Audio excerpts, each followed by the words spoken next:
Good afternoon or good evening, depending on where you might be. My name is Kevin Michael Gleason. This is the KMG show for Thursday, January 14th, 2021.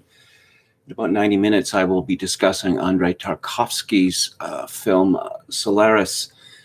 I thought I'd start off by mentioning that I think I'm going to pull back a little bit on the immediacy of the American political situation, particularly with regard to the inauguration of Joseph Robinette Biden Jr. For reasons of personal safety, and also because there's a great many disappointed, angry people out there. So I thought that I would, look at the bigger picture. With that in mind, I'm going to go through James Burnham's book, The Machiavellians, Defenders of Freedom, one chapter at a time until we are done, starting today. Hello, Matt Forney, Palcasso 88. Let's begin with George Orwell, a famous essay that he wrote in 1946 called Politics in the English Language. Therein, he said, the word fascism has now no meaning except insofar as it signifies something not desirable. The words democracy, socialism, freedom, patriotic, realistic, justice have each of them several different meanings which cannot be reconciled with one another.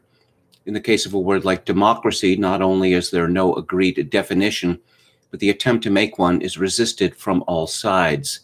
It is almost universally felt that when we call a country democratic, we are praising it. Consequently, the defenders of every kind of regime claim that it is a democracy and fear that they might have to stop using that word if it were tied down to any one meaning. Words of this kind are often used in a consciously dishonest way. That is, the person who uses them has his own private definition, but allows his hearer to think he means something quite different. Statements like Marshal Pétain was a true patriot, the Soviet press is the freest in the world, the Catholic Church is opposed to persecution, are almost always made with an intent to deceive. Other words used in variable meanings, in most cases more or less dishonestly, are class, totalitarian, science, progressive, reactionary, bourgeois, and equality. Which brings us to Don Lemon of CNN. He hosts a news program. I don't know that there is very much news in his program. The same, of course, goes for Chris Fredo Cuomo. This is from Breitbart today. CNN anchor Don Lemon said Wednesday night on his show that Americans who voted for President Donald Trump were on the side of the Klan and Nazis. Quote, "We've got to get down to the nitty-gritty of what this is, and it is about what I said, and I stand by it, preserving whiteness in the worst possible way." Is there a way to preserve whiteness in a best possible way? Let us know, Don Lemon. If you find yourself, Chris, in a crowd and the person next to you is carrying a Confederate battle flag, or the person next to you has on a neo-Nazi symbol of some type or has on a Camp Auschwitz, then in your mind, wouldn't you say, my goodness, I've made the wrong decision. I need to get out of here? A fellow network anchor, Chris Cuomo, said, now what you hear is, well, you can't say that everybody who voted for Trump is like the people who went into the Capitol. Response? Lemon responded, if you're on that side, you need to think about the side you are on. I am never on the side of the Klan. So brave, Don Lemon. He continued, principled people, conservative or liberal, never on the Klan's side. Principled people, conservative or liberal, never on the Nazis' side. Principled people, conservative or liberal, never on the side that treats their fellow Americans as less than, that says your fellow Americans should not exist, that says your fellow Americans should be in a concentration camp or sides with slavery or sides with any sort of bigotry. Cuomo said, right, and what if they say, I don't agree with those people, I just like Trump's policies? Lemon said, well, then get out of the crowd with them, get out of the crowd with them. You're in the crowd who voted for Trump. If you voted for Trump, you voted for the person who the Klan supported. You voted for the person who Nazis support. You voted for the person who the alt-right supports. That's the crowd that you are in. You voted for the person who incited a crowd to go into the Capitol and potentially take the lives of lawmakers, took the lives of police officers, took the lives, innocent lives who were there on the Capitol that day. You voted on that side, and the people in Washington are continuing to vote on that side, unquote.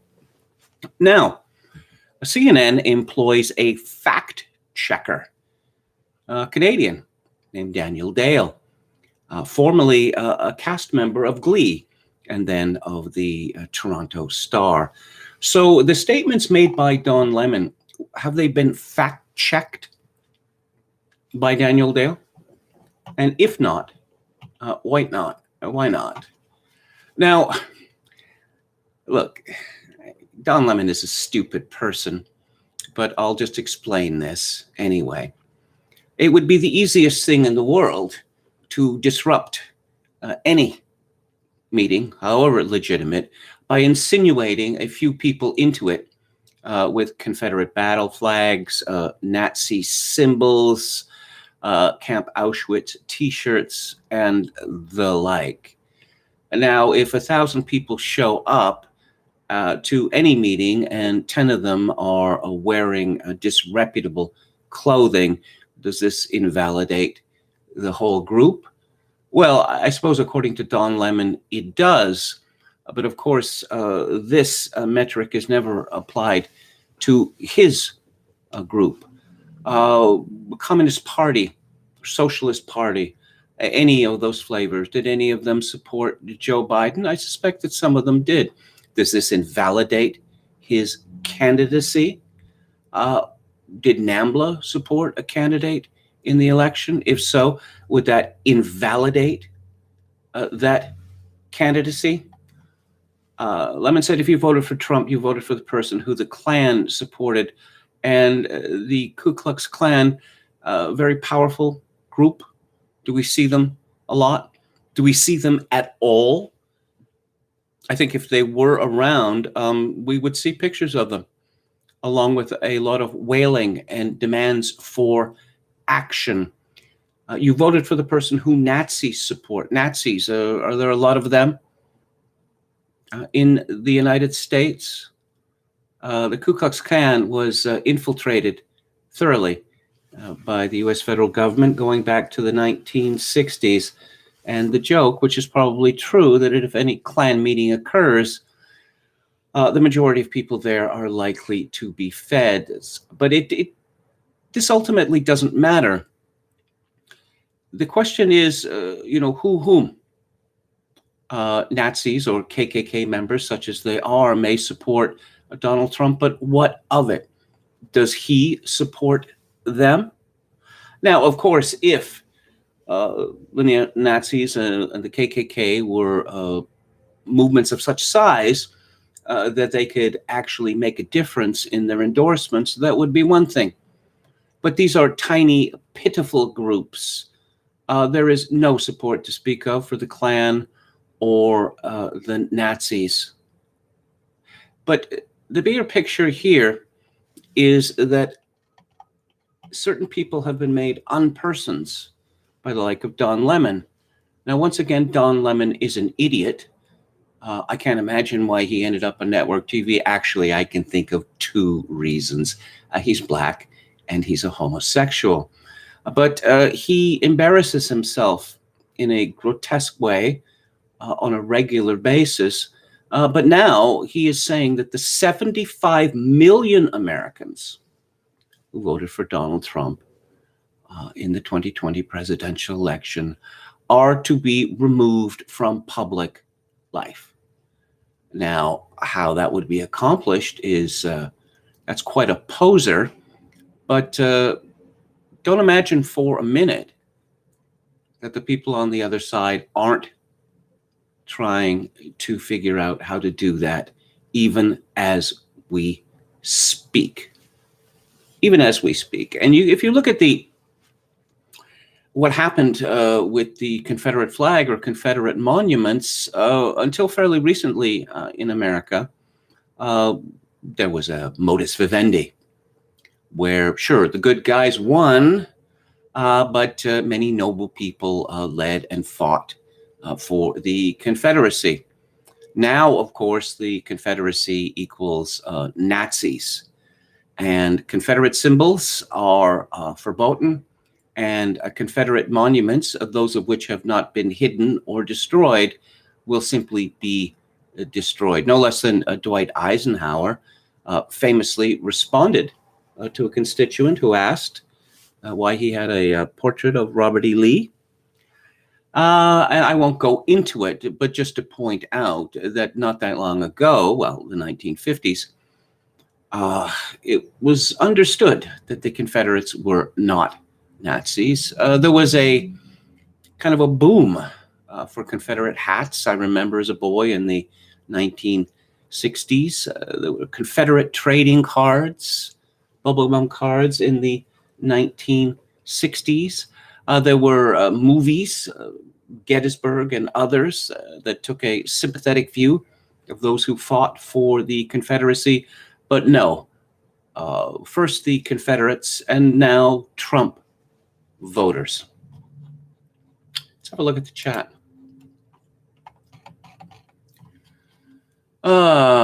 Tricky Who, 50,000 soldiers called up. Hello, William Hicks. Is Don Lemon the dumbest man on TV? Well, there's a lot of competition for that, but I think he would be in the final bracket. No question. Dr. Jonathan Paul says all guys with Nazi flags are feds, all of them. The biggest neo-Nazi organization in Canada, in Canadian history, turned out to be an operation which was led and funded by Canada's federal government. That was exposed in the 1990s, and nothing was really done about this. Pretty shocking, considering the plans that this organization had. Things could have got quite ugly.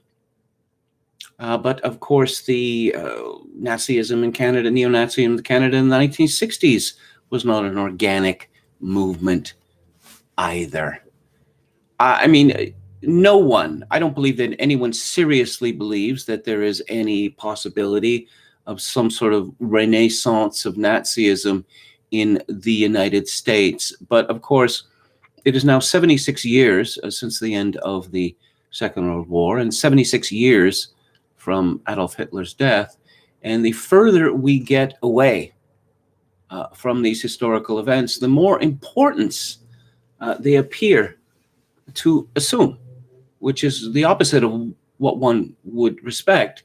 So obviously, we're looking at a planned operation. Palcasso 88 says, I still remember when Don Lemon asked if that Malaysian airliner disappeared into a black hole. Metal Mike says, actually, the Klan supported Joe Biden for many years. And furthermore, I'm sure many Nazis voted for Biden because they hated Trump's Jewish family and pro-Israel policies. Jim Bowden, KKK, did in fact support Biden and Democrats. What an irony. Okay. The KKK is composed 120% of feds, says Professor Pohl. Jefferson Davis had Benjamin Judah in his cabinet. It's a remarkable story, that fellow. Why hasn't there been a movie? Several movies, a miniseries about him. Metal Mike says, did they cancel Leonard Skinner yet? Yeah. Yes, I'm reminded of that song, Sweet Home Alabama. Watergate does not bother me. Does your conscience bother you? Leonard Skinner, if you watch, I think, the definitive performance of Free Bird with the 3-guitar lineup on the all-gray whistle test, you will see that same Confederate battle flag being in the background on the stage in a show hosted by no less than the BBC. Jaakko Raipala says, well, I live next to the Lenin Park of Helsinki with a whole bunch of monuments to Lenin's old rooms in the neighborhood funded by the city of Helsinki.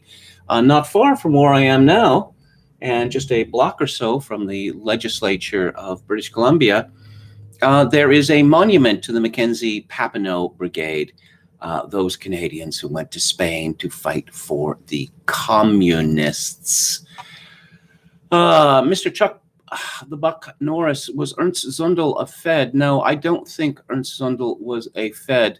Ernst Zundel, on the other hand, was a typical late Canadian immigrant. He came to Canada in 1959, never stopped whining about Canada. He complained that he had endured a great deal of anti-German prejudice in Canada. Well, I suppose if that were true, and he felt it so strongly, Ernst Zundel could have returned to the country which he left, which was Germany, which at that time was pretty much 100% German. I guess it never occurred to Ernst Zundel that Canada had fought two rather bloody wars against Germany beginning in 1914 and 1939. So if there was some residual anti-German prejudice in Canada, well, that shouldn't have been a surprise. My investigations of these radical right neo-Nazi movements in Canada indicate that federal run. In fact, the same program that led to the rise of this neo-Nazi organization in Canada, one of their goals was to infiltrate the Reform Party of Canada in order to disgrace it. They would insinuate their members into Reform Party security, and then the Reform Party is a Nazi party. Who was behind this? The progressive conservative government of Brian Mulroney. It's on their album covers too, says Metal Mike of Leonard Skinner. Cecil Henry says Zundel was no Fed. He was treated atrociously by the federal government. He was prosecuted for hate speech. Truth is no defense and all that. It was a bad omen on free speech suppression. Zundel was eventually, he waited a long time to apply for Canadian citizenship. He could have applied in 1964, but for some reason he didn't. By the time he got around to applying for Canadian citizenship, he was denied it. He was eventually deported from the country, returned to Germany, where he was imprisoned. I am not unhappy that Ernst Zundel was removed from my country, but the method in which it was done was atrocious. That the judge in charge of the hearing should have recused himself or have been recused. And after FBI report was entered that Zundel was not considered to be a security threat, a halt was called to the proceedings because, the Canadian government has evidence that Zundel represents a security threat to Canada. What is that evidence? We can't show you.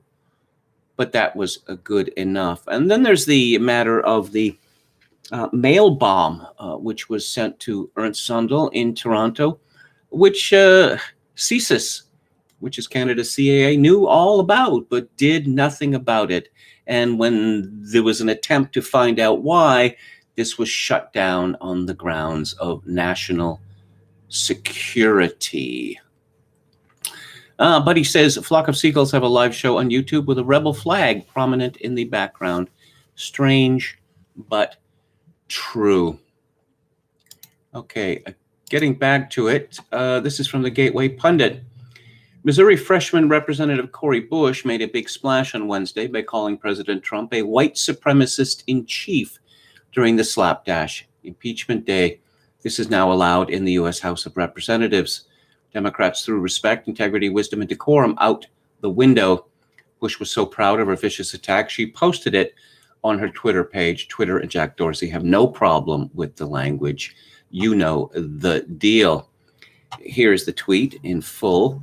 St. Louis and I rise to say that the 117th Congress has a mandate to legislate in defense of Black lives. I wonder how one could accomplish that. Is it white supremacists who are going around killing Black people, or is it fellow Black people? She continued, the first step in that process is rooting out white supremacy, starting with impeaching the white supremacist in chief. Several Democrats smeared President Trump as a racist and white supremacist on the House floor after passing a temporary rule change that allowed them to hurl hateful smears at the U.S. president. Normally, such language is prohibited by House rules, but House Democrats passed a temporary rule change Tuesday that applies to debate on House Resolutions 21 and 24. The former urged Vice President Mike Pence to invoke the 25th Amendment to remove Trump, which he declined to do. The latter is the article of impeachment against President Trump. The rule change, quote, provides that the prohibition against personality in debate with respect to references to the president shall not apply during consideration of House Resolution 21 or any special order of business providing for the consideration of House Resolution 24, unquote. Oh, I suppose some Republicans could have taken advantage of this to say what they really think of the people on the other side, but I guess they're too cowardly to do that. Again, if white supremacy obtained in the United States, people like Cori Bush and Rashida Tlaib and Ayanna Pressley and AOC, they would not be allowed to sit in the House of Representatives. This is so flamingly obvious that it indicates the Schrodinger's cat aspect of the left. On the one hand, we are oppressed by white supremacy. On the other hand, we can hurl the vilest insults against President Trump and his supporters, and nothing bad happens to us. And I will mention again, because it cannot be mentioned too often, that a country that was white supremacist would not be inundated with non-white immigrants ever since 1965, and would not have affirmative action, disparate impact laws, and minority set-asides. But you knew all that already. This is from Paul Joseph Watson at Summit News. Jack Dorsey admits Twitter banning Trump was destructive and dangerous to the noble purpose of an open internet, leading some to question who is in control of his company. The Twitter co-founder issued the statement following criticism from the governments of France and Germany over the permanent suspension of Trump's account last week. Jack Dorsey tweeted, "I did not celebrate or feel pride in our having to ban Donald Trump from Twitter or how we got here. After a clear warning, we take this action. We made a decision with the best information we had based on threats to physical safety, both on and off Twitter. Was this correct?" Dorsey is basically admitting that online censorship and social media monopolies are destructive of a noble purpose. In other words, it's evil. Dorsey is admitting the actions of his company were evil, which is pretty odd given that he is supposed to be in control of it. Either Dorsey is openly bragging about engaging in evil, or more likely his statement reads like a cry for help. Speculation has been flying for the best part of 2 years that Dorsey actually believes in free speech and decentralization. His support for Bitcoin affirms this. Apparently, what Dorsey tells people behind the scenes correlates with claims that his company has been completely hijacked by far-left extremists, and he is now totally powerless to stop the takeover. Here's an essay from Emma Webb on Spiked called "A Lockdown of the Mind."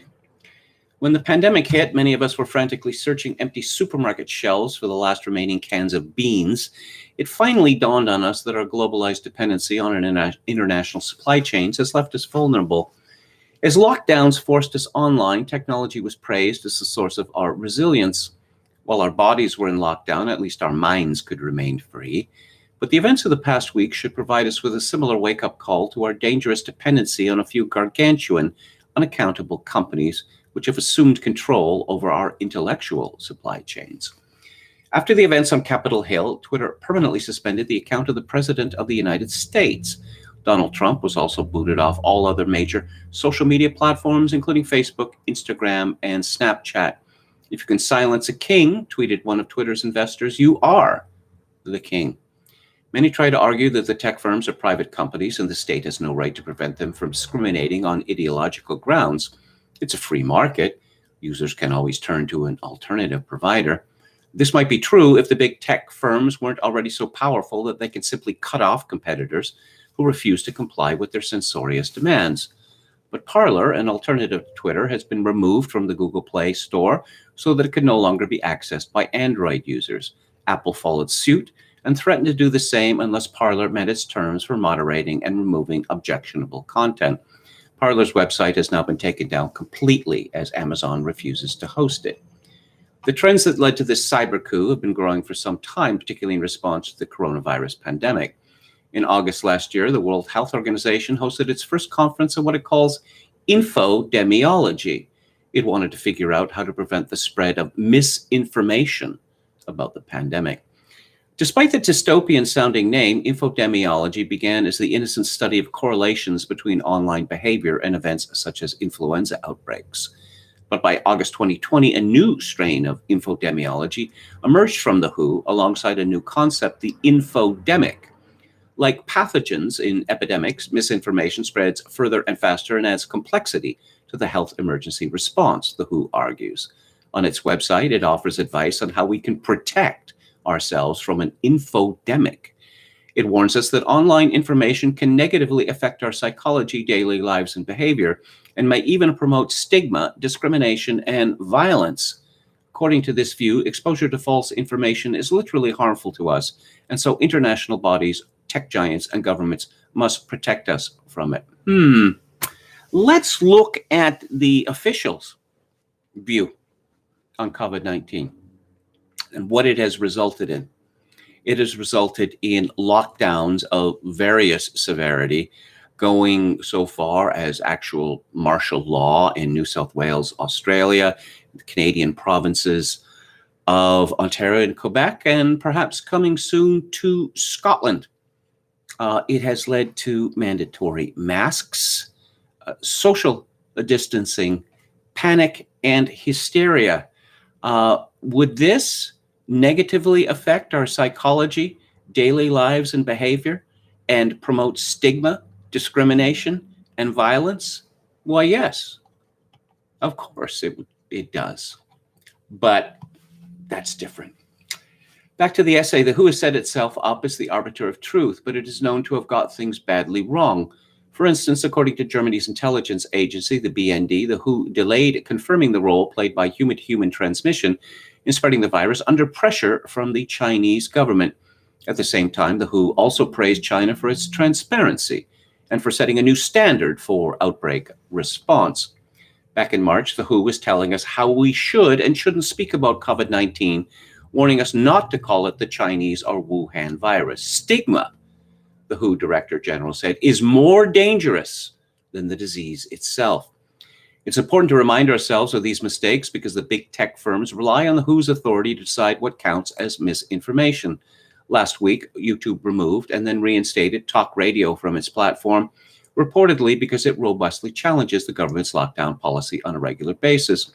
Although Michael Gove defended the broadcaster's right to challenge the policy, the government's plans for regulating social media will institutionalize exactly this kind of censorship. The Online Harms White Paper, for example, cites YouTube's misinformation policy with approval. In December last year, the Royal Society and British Academy called for anti-vax disinformation to be made illegal. This was broadly supported by authorities, including the Assistant Commissioner of the Metropolitan Police and the leader of the Labour Party. I'll have more to say about the safety of these COVID-19 vaccines a little later. These policies are born of a paternalistic distrust of ordinary people who are deemed to be incapable of discriminating between lies and truth for themselves, and apparently need companies and governments to protect them from exposure to misinformation.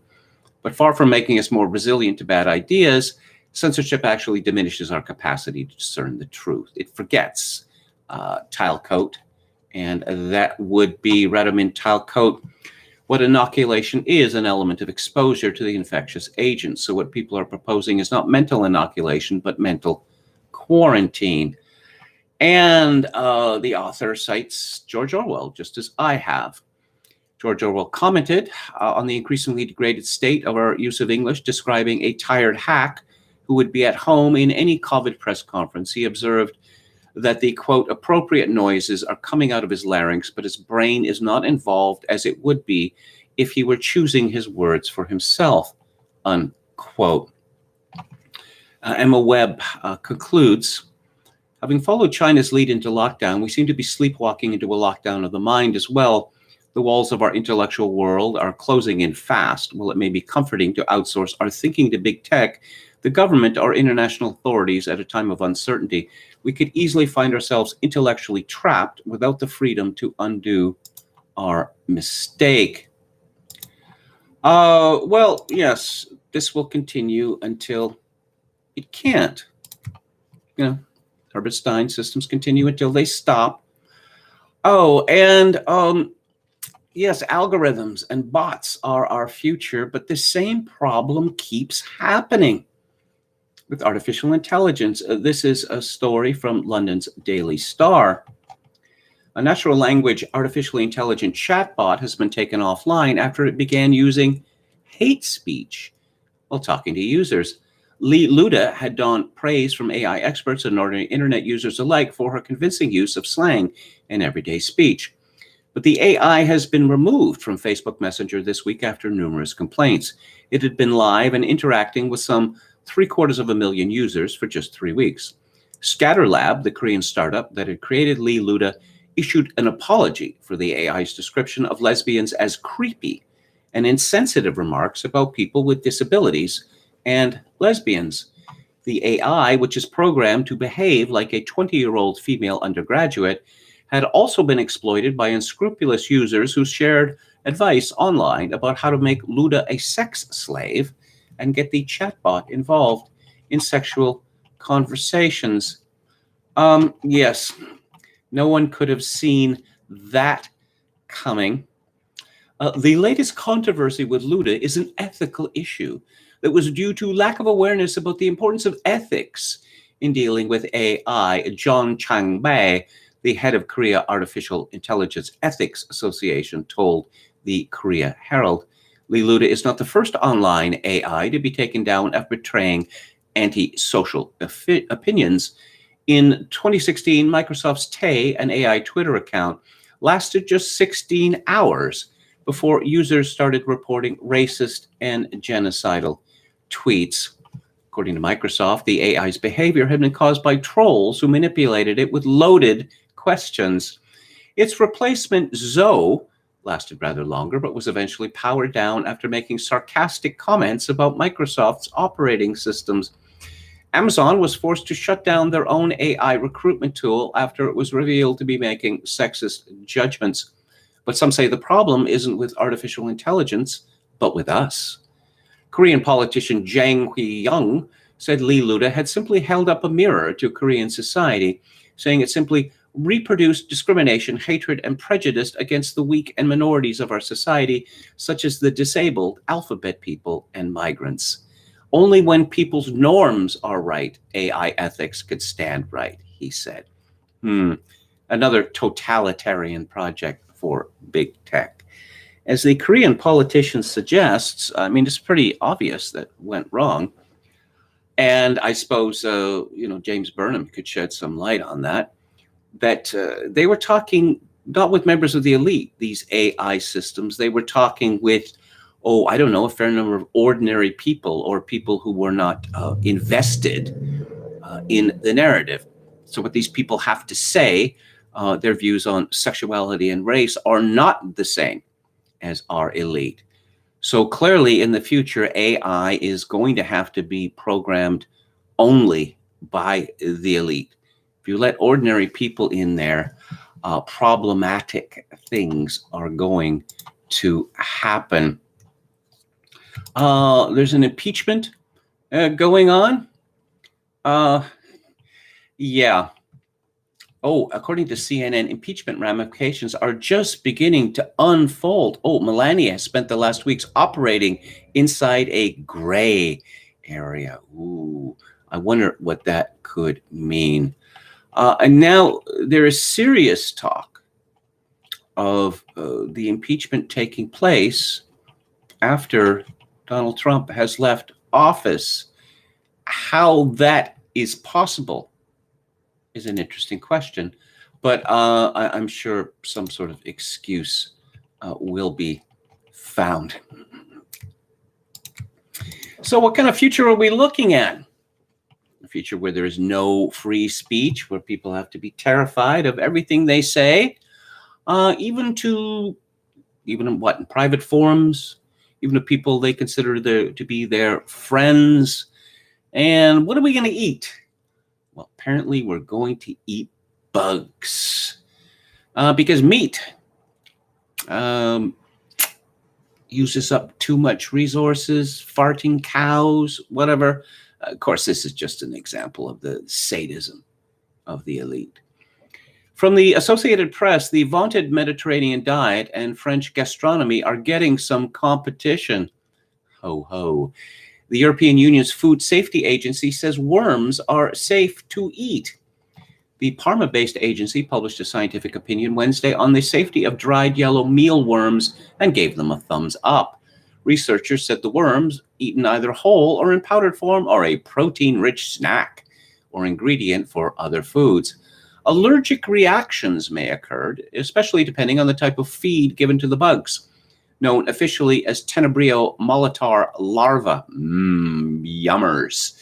But overall, the panel concludes that the novel food is safe under the proposed uses and use levels. Thus, the EU has now thrown its weight behind worms in much the same way the UN has. The UN's Food and Agriculture Organization in 2013 championed edible bugs as a low-fat, high-protein food for people, pets, and livestock that are good for the environment and help feed the hungry. Hey, homeless people, we got some food for you. Worms. You like worms, don't you? Well, you're going to have to learn to love worms.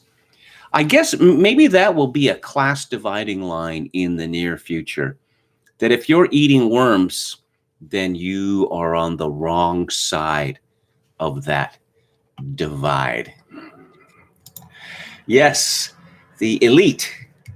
The elite will be defined by those people who can still afford to eat meat. Oh, brave new world with such people in it. Let's see. Steve Watson from Summit News has more on this. The report also states that as long as the mealworms have not been able to eat anything for 24 hours before being killed, they should be safe for people to eat. The report adds that the bugs need to be boiled to eliminate potential pathogens and reduce or kill the bacteria. The ruling will mean that the worms can be ground up and used in foods such as pasta and biscuits as sources of protein, so long as national member countries go along with the authorization. Will there be prominent branding on the packaging indicating that there are worms in these biscuits or cookies, as we call them in North America, and pasta? In coming months, the agency hopes to approve all kinds of other bugs to be sold as meals, including the lesser mealworm, house cricket, banded cricket, black soldier fly, honeybee drone, and a type of locust. The EU has been pushing insect-based proteins as a replacement for animal products, claiming it will, wait for it, save the planet. Last year, the European Commission announced the Farm to Fork strategy, touting it as a fair, healthy, and environmentally friendly program that will focus on increasing the availability and source of alternative proteins such as plant, microbial, marine, and insect-based proteins and meat substitutes. The draft noted that the program will not happen without a shift in people's diets. Moving to a more plant-based diet with less red and processed meat and with more fruits and vegetables will reduce not only risks of life-threatening diseases, but also the environmental impact of the food system. EU-centric news agency Eurocitiv noted that the policy is calling for eating bugs and spoke to Konstantin Moraru from the International Platform of Insects for Food and Feed. He lauded the idea of both humans and animals eating more bugs, saying that there is enormous potential. Yes, yes. And you're active. Has a tweet from last year. Would you switch to an insect-based diet? Although insects are viewed as a highly promising solution to the challenges facing the food industry, many Europeans still see them as novelty food as best. I guess the EU will deal with that prejudice soon enough. Steve Watson continues. Last month, the World Economic Forum published 2 articles on its website which explored how people could be conditioned to get used to the idea of eating weeds, bugs, and drinking sewage water in order to reduce carbon dioxide emissions. Yes, really. A separate article also published on the WEF website investigates how people can be conditioned to enjoy consuming food, which on the surface sounds disgusting. The Great Reset is about enacting a drastic reduction in living standards for the plebs, which will force them to put bugs, weeds, and sewage on the menu, while the Davos elite continues to feast on the finest cuisine in their ivory towers. Well, they need it, don't they? And I guess they deserve it. I mean, there's no question that they are, better than us. Now, the World Economic Forum, of course, has published its view of the paradise of 2030, in which people own nothing. There's no such thing as private property anymore. There's also no such thing as privacy, and the world is better for it. And everything that people need, everything, including food, clothing, cooking implements, will be provided to them by government. I've already expressed the impossibility of this with regard to cooking implements. That I'm making spaghetti. Bring the spaghetti things, and they are delivered, and you use them, and then someone shows up to pick them up, and then they are cleaned and sterilized, and then brought back to you the next time you want to make spaghetti. No, this is absolutely ridiculous. But how about the interim step? Governments have been providing food to people, poor people, poor children, school children, now all school children in many places. Here is an amusing story from the Daily Mail about what is happening in England in that regard. Catering company challenges mother over £5 and 22 pence free school meals box. Firm claims package contained 5 days food and not 10, as Number 10 Downing launches urgent probe into chaos. Children's Minister Vicky Ford vowed to look into a report by a mother on Twitter. The woman, who goes by @RoadsideMom, shared a photo of the food. A hamper appeared to contain bread, cheese, 2 carrots, and a tin of baked beans.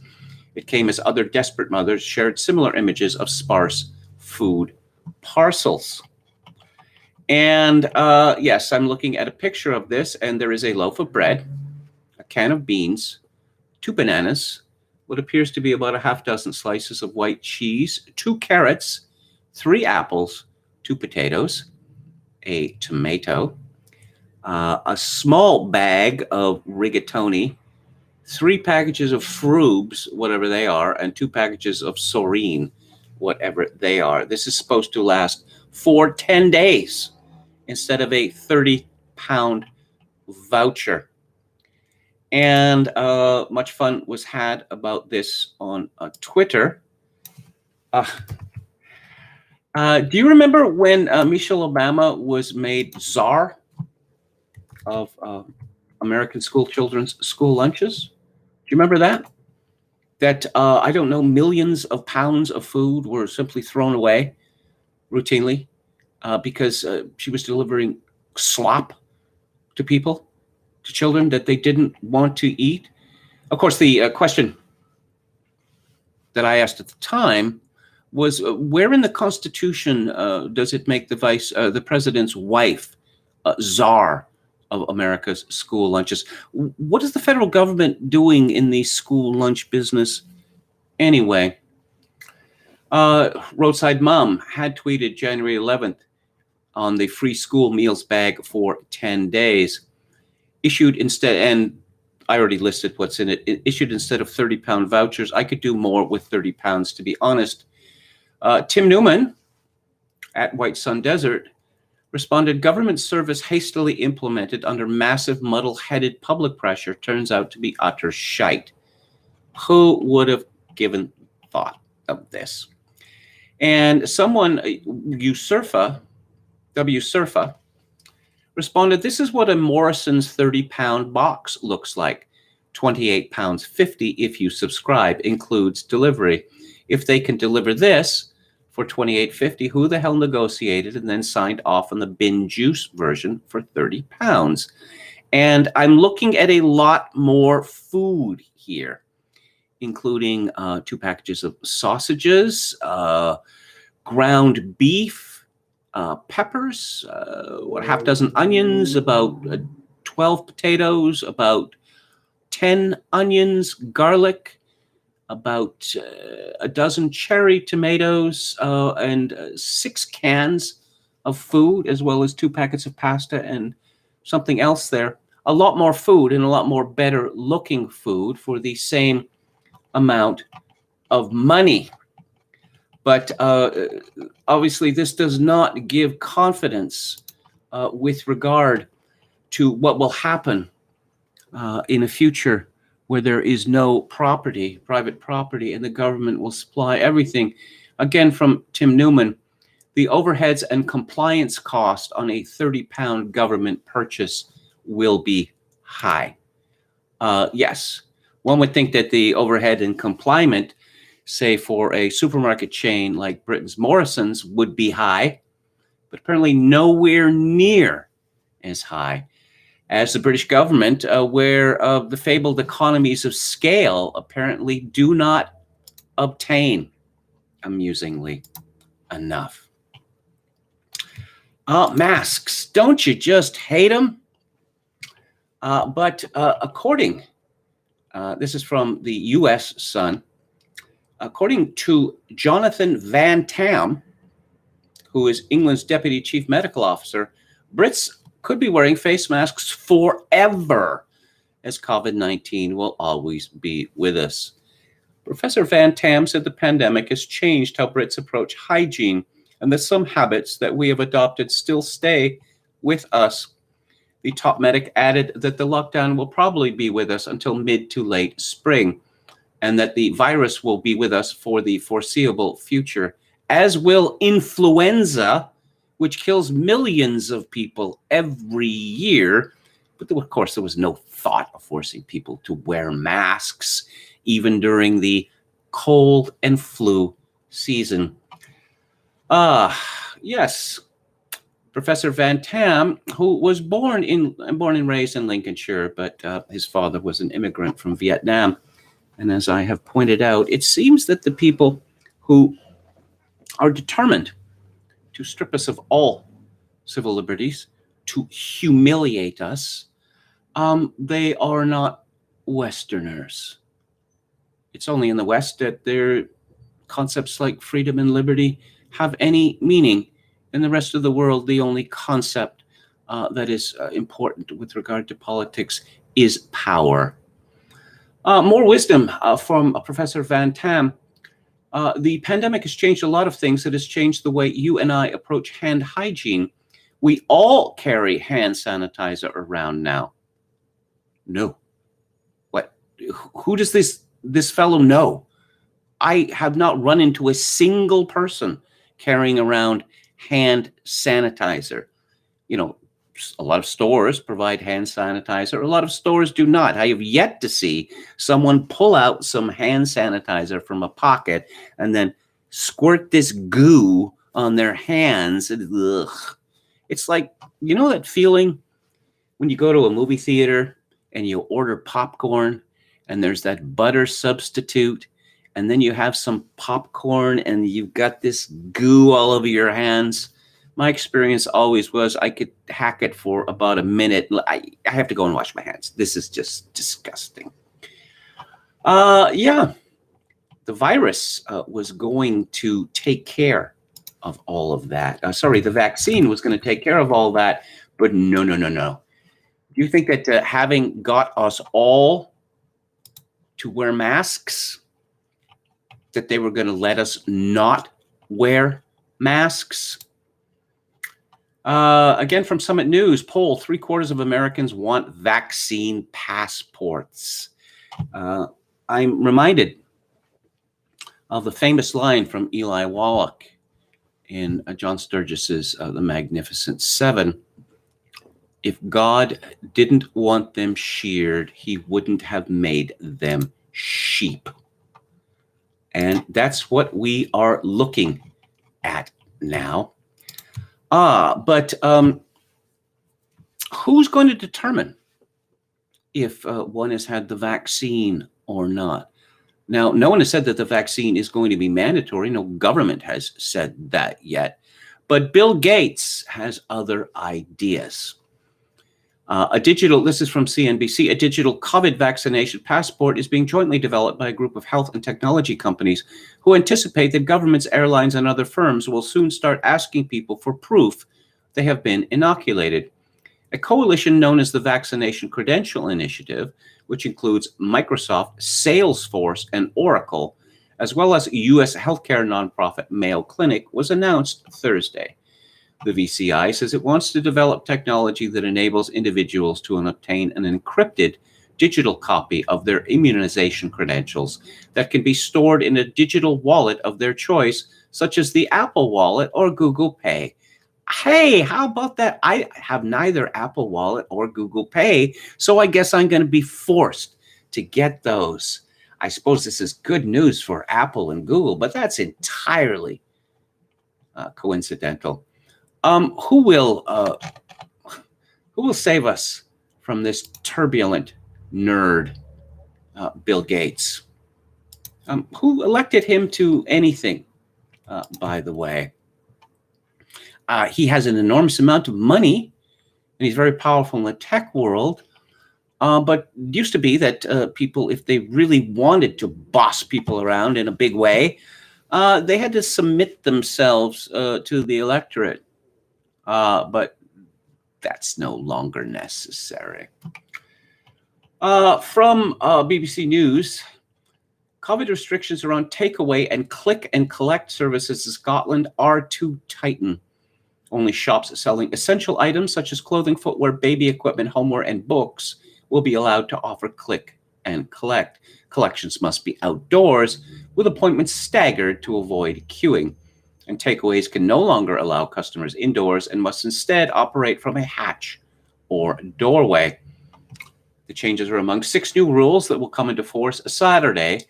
They also include a ban on drinking alcohol outdoors in level 4 areas, which includes mainland Scotland and some islands, meaning takeaway pints cannot be consumed on the street or in places such as parks. And statutory guidelines will also be published for employers to support people working from home. Okay. The reason why people are drinking their pints on the streets is because they are forbidden to smoke indoors. And what they are forbidden to smoke, 7 meters from the entrance to the pub? Yes, Scotland is looking to lead the world in tyranny. And let's go to lockdown skeptics. And let's see how crazy Britain is or is not. This is from Will Jones. Boris Johnson claims lockdown is working despite infections peaking before it began. Well, of course he's going to say that. I've been predicting this going back to March. That where are all the bodies stacked like cordwood, that aren't people over 80? Where are all those people? Oh, it's because of our lockdowns. It's because of the masks. It's because of social distancing. It would have been twice as high, 3 times as high, 10 times as high, if not for that. Well, if you're going to define pretty well all deaths as COVID deaths, and you're not going to treat people for any other diseases, and you're not going to, engage in, say, cancer operations or heart operations, which are frequently, lead to death, then everyone can be said to have died of COVID. Back in March, I made a joke that about 95% of Americans have in their bodies the Epstein-Barr virus. which causes mononucleosis and also the fake disease, a chronic fatigue syndrome. Suppose the government announced that Epstein-Barr virus was deadly. Well, since 95% of Americans have it in their bodies, that means that at least 95% of all deaths in the United States could be ascribed to Epstein-Barr virus. And my joke is no longer a joke, because even though we don't seem to have any reliable figures of what percentage of the population in any country has been infected with COVID-19, it gets ever closer to 100% of all deaths being ascribed to COVID-19. That's where we are now. And let's see if there's anything. Oh, what a China-style zero COVID strategy would really mean. Yes. Prior to the crisis in China, the population could move around freely without restriction. Now you cannot enter most public places like a station, an airport, a mall, or any government building without scanning a tracking app on your phone that clears you for entry with a green smiley face. Most residential compounds also require scanning to enter. So after you leave your home, you need a pass to pass a scan to come back in. Contrary to beliefs in the West prior to the coronavirus, face masks were virtually non-existent in China. They are now ubiquitous. There's supposedly no coronavirus in China, but you need to wear a mask in airports, stations, malls, large public gatherings, taxis, and all government buildings. China. China is our future, right? They eat all sorts of weird things there. I don't know whether they eat bugs. But imagine a government that could determine whether you could be let back into your own house or apartment. Well, I guess you would really not want to annoy the government in any possible way, would you? No, it would be ludicrous, suicidal, perhaps. You'd have to stay on. You'd have to stay on the side of the government at all cost. Let's talk about Governor Death, Andrew Cuomo. The Fox News meteorologist who blames Andrew Cuomo's nursing home policy for the deaths of her parents-in-law slammed the governor's COVID-19 vaccine rollout in New York, saying he's more interested in being a celebrity. It's just another leadership failure from this government, said Janice Dean. Richard Azzopardi, a Cuomo spokesperson, responded, quote, every state has had issues with vaccine distribution because of a lack of federal funds, but we're rapidly ramping up distribution. Currently, I've administered more than 60% of the vaccines we have. Last time I checked, she's not a credible source on anything except maybe the weather. Yes. And what did Andrew Cuomo do? Well, he forced infected people into nursing homes. And then he lied about it and said that he had never done this. And he removed the order from the government website. And how many people died as the result of this? Well, thousands. How many thousands? 5,000, 10,000, 20,000 more? We don't know. And Cuomo has been rather economical with the actuality with regard to this for, an obvious reason. And let's check in with Alex Berenson, who has some disquieting news about vaccines and who should take them and who should not. Big news, citing post-vaccination deaths, Norway now says very frail people should not receive the COVID vaccine. Norway reports 23 post-vaccine deaths out of only 25,000 shots. After examining 13, it says side effects from the mRNA vaccines may have led to deaths. Remember, we don't actually have any clinical trial data on side effects or mortality risks of the mRNA vaccines in people over 80, who are most COVID deaths in many countries. We have assumed, because COVID is so deadly to them, the vaccines must be safer. But we don't No. Berenson continues, further, almost none of the tens of thousands of people in clinical trials who received the vaccines were over 80. The companies didn't enroll them. This was a disastrous decision. It means that for the most vulnerable people, we're relying on hope rather than data. So we are stuck with post-marketing surveillance rather than rigorously collected clinical trial information. But it gets worse, because both regulators and the media are now predisposed to explain away rather than examining any troubling facts that come up. This should be regarded as a signal event. Norway is very wealthy and has excellent healthcare and a large elderly population relative to its size, exactly the kind of country where deaths would be noticed and reported quickly. I suppose one might ask Andrew Cuomo and his brother, Fredo, whether their own mother has been given the jab. And if not, why not? One could ask this question of all politicians and bureaucrats. I'm going to go to the chat in a minute, and then I'm going to talk about James Burnham. But finally, here's a tweet storm from Bruce Berry at Farmin Chimp. A new virus is being reported by researchers in several countries. Sequencing is underway for severe authoritarian response syndrome, or SARS-AUV1. Similar to earlier mind viruses, SARS-AUV1 infects brain cells and makes copies which are dispersed through verbal contact.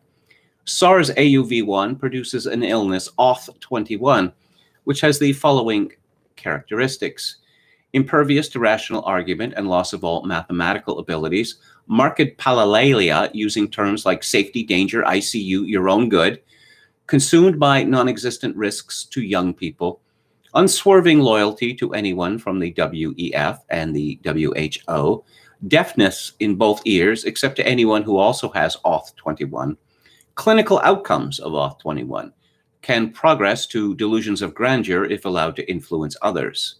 Due to the skewing of their moral reasoning, sufferers should be isolated and placed under observation. Treatment includes calming videos of seahorses or nature, as Auth21 amplifies disconnects from reality. Remission occurs spontaneously in approximately 60% of Auth21 patients. Many will remain in long-term isolation while further research is made. Oh, let's have a look at the chat here. Wait, isn't it Thursday? Why the book club? This is separate from the book club. This is a deep dive into a particular book, which I consider to be particularly relevant to our current situation. So you'll get, for the next couple of weeks, I'll be talking about, well, two books. Well, the same book for 2 weeks and a new book 1 week after the other. True Hunter says, in all seriousness, I'm going to start wearing a tinfoil hat when I go into the grocery store. The only question is, do I fold my tinfoil hat like Abe Lincoln style or more like a sailor? Quachalango suggests Peter Pan style. Halper suggests yarmulke. Oh, and Quachalango suggests adding a feather to it. Let's see. Hikma Warrior says Chinese and Russian vaccines are not based on mRNA, but rather the standard tech used in flu vaccines. Yes, I know that. And I'm deeply suspicious of mRNA viruses for that reason, because of it's been already observed of profoundly negative reactions to the proteins created by mRNA vaccine. Glib Medley again. Kevin's got the New York City 80s sound effects with the sirens, or Victoria 2020s. Again from Glib Medley, the truly chic are now days double masking. Yes, I've seen Mitt Romney do it. I've seen Nancy Pelosi do it. Gamion says Cuomo killed New York City and grandmas. Let's see. Any follow-up French studies on that? Oh, tobacco products versus COVID. Initial studies seem to indicate that tobacco use protected people from COVID-19, but inevitably, oh, no, it's the opposite. It makes it worse. Yes, of course. We were healthier when smoking was common, says Glib Medley. We were certainly mentally healthier when smoking was common, because there was just an acceptance that we're all going to die at one point. But Peter Simple, the great British satirist, one of his greatest inventions was the Church of Jesus Christ the Non-Smoker, radical adherents of which believe that those who have never smoked will never die. We're almost there yet. We're almost there yet. Okay. Let's move on to, well, before we move on, just very briefly, I'm going to talk about Peter Turchin, the Cleometrician, who has predicted violence, mass violence in the United States. He believes it comes in cycles due to various conditions. This is what he wrote on the storming of the U.S. Capitol. On one level, that of macro-social dynamics, what happened on January 6th is not surprising. After all, my own model indicates that structural pressures for instability in the United States continue to build up. On a more immediate micro level, watching hundreds of demonstrators break into the Capitol building and rampage through its hallowed halls was shocking. At one point, I was watching the ABC coverage. George Stephanopoulos exclaimed, "This is not Ukraine." True, over the past years, we have become accustomed to the sight of revolutionary crowds breaking into government buildings in such countries as Ukraine, Armenia, Tajikistan. But something similar happened in Washington, D.C., that citadel democracy and the rule of law. Stunning indeed. What is next? The dynamics of political violence at the micro level and in the short run are difficult to predict. More important is what will happen at the level of deep structural demographic trends. Popular immiseration has been increasing for decades. I've written before how shocking it was for me to see such Malthusian indicators of stress as declining life expectancy, which turned down before COVID-19. The epidemic has now delivered a body blow to the well-being of the great majority of Americans, with life expectancy, employment, and incomes, as well as subjective measures of well-being, all trending down. Elite overproduction, and especially overproduction of the youth with advanced degrees, continues unabated. Our institutions of higher education have been churning out law, MBA, and PhD degrees, many more than could be absorbed by the economy. In a Bloomberg View article published just a few days ago, Noah Smith provides the numbers for the overproduction of PhDs. The third structural demographic force pushing up instability is state indebtedness. It seems less relevant than the first two, as the U.S., due to its control of the world's reserve currency, can seemingly print the greenbacks at will, although can this really continue indefinitely? But the most important level is not the federal one, but that of the states, many of which are getting so cash-strapped that they are forced to reduce their police forces or unable to hire additional medical personnel that are needed to administer COVID-19 vaccine. Perhaps the shock of the storming of the Capitol will spur our political leaders to action that would address these structural pressures. The most important one is reversing the trend of increasing popular immiseration. Now that the U.S. Senate runoffs in Georgia are over, the Democrats control the White House and both chambers of Congress. The Biden administration has 2 years to turn the Titanic of the American state around. Will they succeed? The future will show. Not going to happen, because it's hacks that are manning the Biden administration. It's going to be big tech, big business, big wars forever. Yes. I notice Turchin is a Russian and an immigrant to the United States, and the Russians do not use articles. And Russians and other Slavs have serious difficulty speaking in English with articles, leaving out articles where there should be articles, but using articles where no article is required. You know, the third structural demographic force pushing up instability is the state indebtedness instead of just is state indebtedness. That you will notice that people from Russia and other Slavic countries, if they ask you about lunch, you know, do you want to have a lunch? They will say. I don't know. I find it rather charming myself.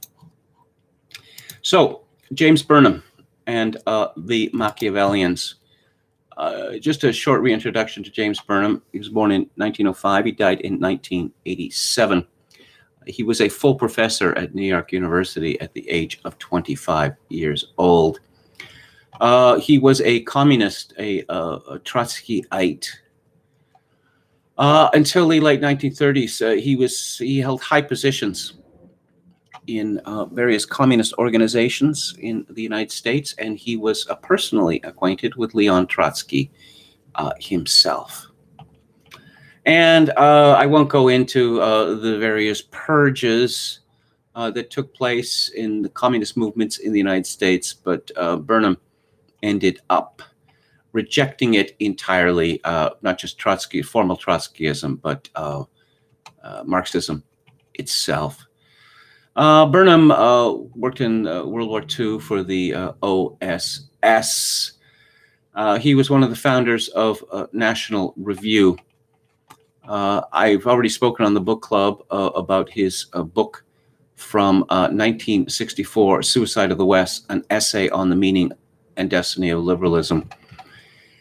Burnham's reputation is based mostly on his 1941 book, The Managerial Revolution, What is Happening in the World, talking about how ownership of property or control of property went from monarchy to aristocracy to the bourgeoisie and then to the managers, simply because companies had become so large, so dispersed, that it was not possible, say, for families to run them. And so the world would increasingly be guided by a managerial class, which has its own interests. And he was certainly prescient about that.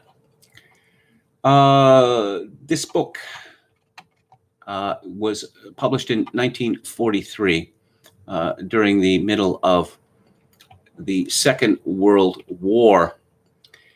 And his introduction to the Gateway edition in 1963, he says he introduced the book by saying, writing this book was primarily, I suppose, as most books are for their authors, a matter of self-education, more particularly of the long re-education I had to undertake after 7 Trotskyist years.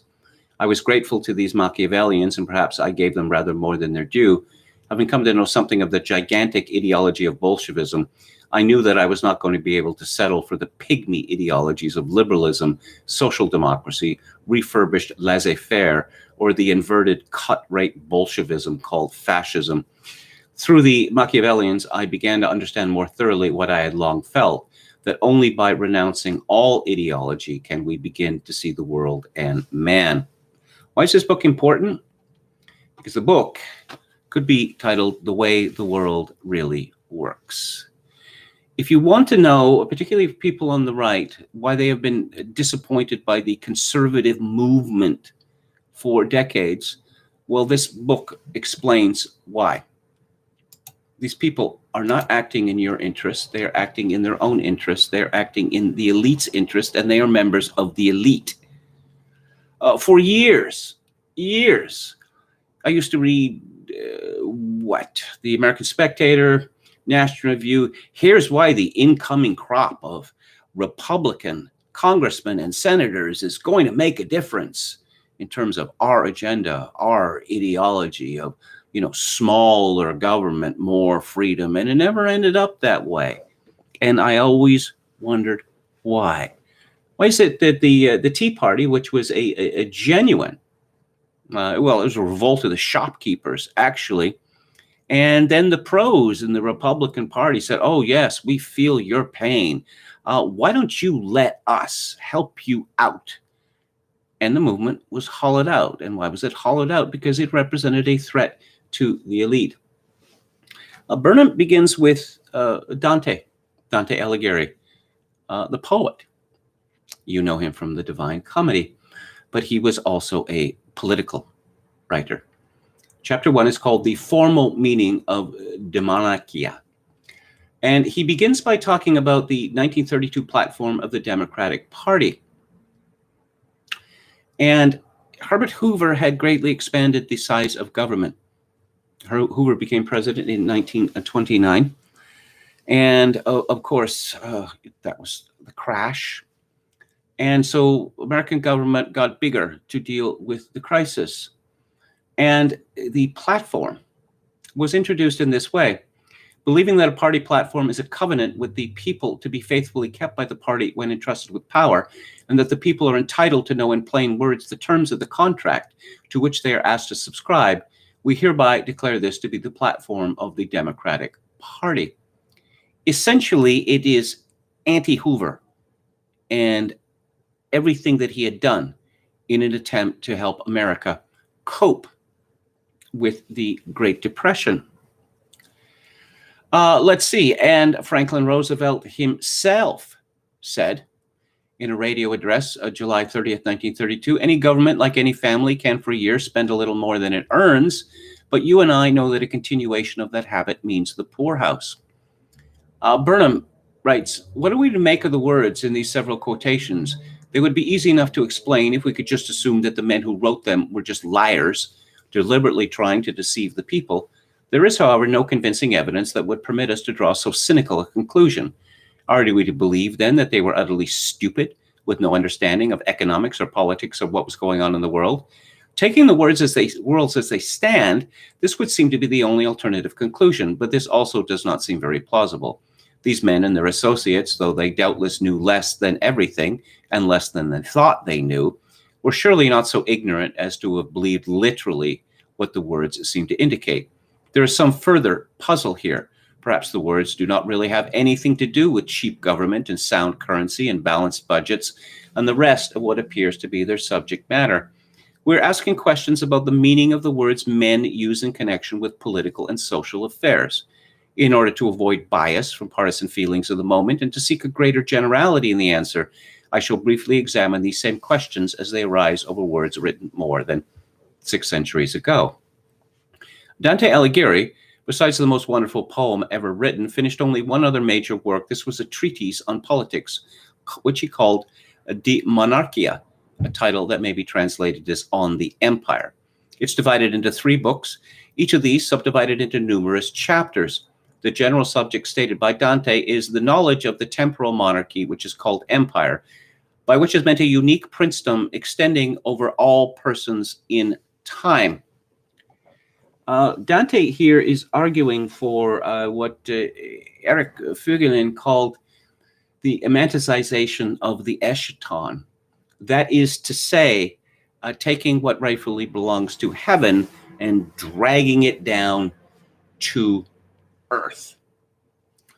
Burnham says that the empire that Dante has concretely in mind is the Holy Roman Emperor of medieval times, which he mistakenly believed to be the continuation of the ancient Roman Empire. He maintains that mankind should be governed by a single empire state. Second, that this sovereignty is properly exercised by the Holy Roman Emperor. And third, that the political authority exercised by the emperor is independent of the authority of the Pope and the church, and as Dante puts it, depends immediately on God. To establish the first point, there should be a single unified world state. And then he goes on to identify certain first principles as the necessary foundation for all political reasoning. And so he's devoted a whole book to this. Let us consider this outline of what may be called the formal argument of De Monarchia. In the first place, we may note that Dante's ultimate goal, eternal salvation in heaven, is meaningless, since heaven exists, if at all, outside of space and time, and can therefore have no bearing on political action. Second, the lesser goals derived from the ultimate goal, the development of the full potentialities of men, universal peace, and a single unified world state, though they are perhaps not inconceivable, are nevertheless altogether utopian and materially impossible.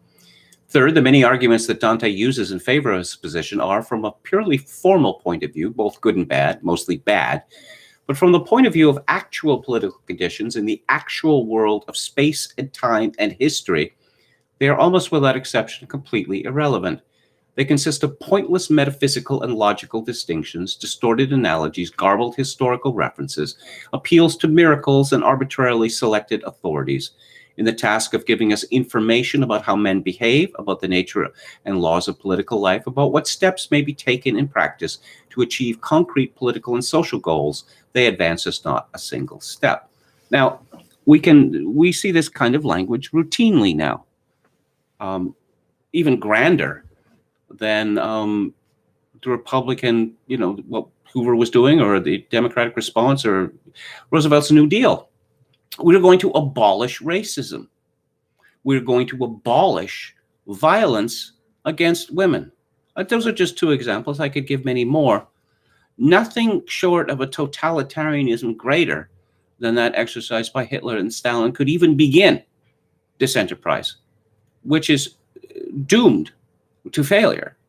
But we hear continual appeals to it, pretty much from all sides of the political spectrum. Burnham writes, taking the treatise at face value and judging it as a study of politics, it is worthless, totally worthless. With this, it might seem that no more could or ought to be said about the monarchia. Such a conclusion, however, would show a thorough failure to understand the nature of a work of this kind. So far, we've been considering only a formal meaning of the treatise. But this formal meaning, the meaning which is explicitly stated, is the least important aspect of the monarchia. The formal meaning, besides what it explicitly states when taken at face value, serves to express in an indirect and disguised manner what might be called the real meaning of the essay. By real meaning, I refer to the meaning not in terms of the mythical world of religion, metaphysics, miracles, and pseudo-history, but in terms of the actual world of space, time, and events. To understand the real meaning, we cannot take the words at face value, nor confine our attention to what they state explicitly. We must fit them into the specific context of Dante's time and his own life. It is characteristic of De Monarchia and of all similar treatises that there should be this divorce between formal and real meanings, that the formal meaning should not explicitly state, but only indirectly express, and to one or another extent hide and distort the real meaning. The real meaning is thereby rendered irresponsible, since it is not subject to open and deliberate intellectual control, but the real meaning is nonetheless there. So what is the real meaning of De Monarchia? That is in chapter 2. Now, this first chapter, this gets to the heart of Burnham's argument. Words, words, words, words, words. We're inundated with words. We express astonishment when politicians break their promises or when they do the opposite of what they had promised. Well, why are we astonished? We are astonished because we do not know to distinguish between the formal meaning of words and the real meaning of words. You know, when a politician cries out against hatred, oh, we're all opposed to hatred. Oh, except hating your enemies, or the good people hate their enemies. But apparently it's a bad thing that we're talking about here. That politicians are accused of being cynical, and I suppose that is true enough. But what is to the point, and we'll get into that in further chapters, is that politicians are acting in defense of their privileges and perquisites, their place in the elite, in the oligarchy that rules mankind, because mankind is always ruled by elites, and all organizations, as we will later learn, devolve into oligarchies.